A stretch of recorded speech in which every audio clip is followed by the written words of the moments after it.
Now, let's say that if I carry this over to perfect cubes. Now, we have for perfect cubes,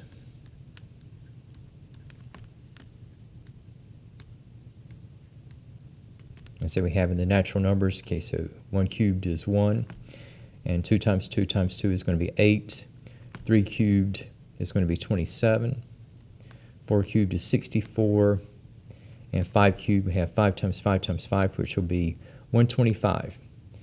And so we'll just leave it at the first 5 natural number perfect cubes. Now, and let's say that if I were to simplify,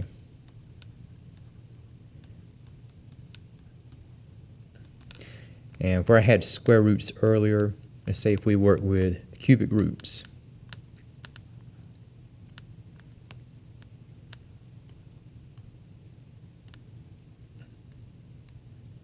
Okay, so we have the cubic root of x squared y to the 4th. Okay, now if you notice, for x, the degree to which x is raised is smaller than what we have for the index. Now for y to the 4th, not a perfect cube. 3 is not divisible into 4, but I can nonetheless factor out a perfect cube from y to the 4th. And in factoring, we have y to the 3rd times y. And we have in the mix, so if I have, let's say, the cubic root of y to the 3rd, and I have times the cubic root of x to the 2nd times y. And if you notice, we have for y to the 3rd, taking the cubic root of this, so you have y to the 3/3 times the cubic root of x squared y, cubic root of y to the 3rd, this would just go to y to the 1st. And so we have y times the cubic root of x squared y. And let's say that if I have the cubic root of x to the 6th, y to the 12th, and z to the 9th. Now in this case, we have 3 is divisible into all of 6, 12, and 9. So we have in the reduction, so I have x to the 6/3 times y to the 12/3. And we have times z to the 9/3.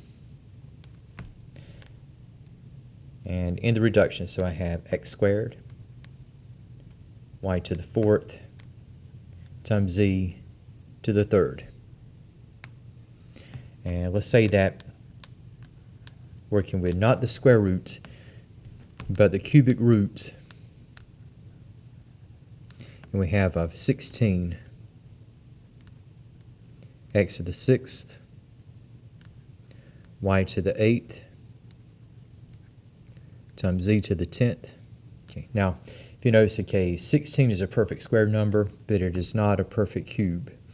And the highest cube that is divisible into 16 is going to be at 8. So we have a perfect cube with 8.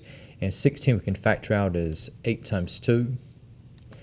And 3 is divisible into 6. So we have x to the 6th. Now in the case of y to the 8th, 3 is not completely divisible into 8. So if we factor out the highest perfect cube less than y to the 8th, we have y to the 6th. And this will be factored out as y to the 6th times y to the 2nd. And for z to the 10th, highest perfect cube divisible into z to the 10th is going to be z to the 9th.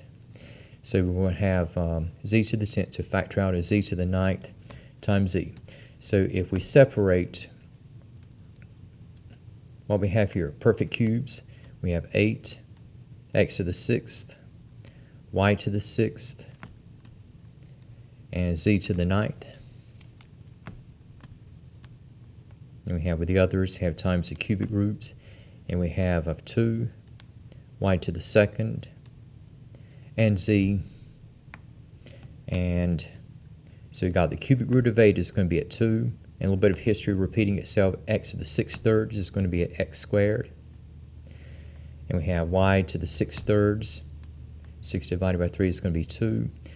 Z to the 9/3, we have z to the third.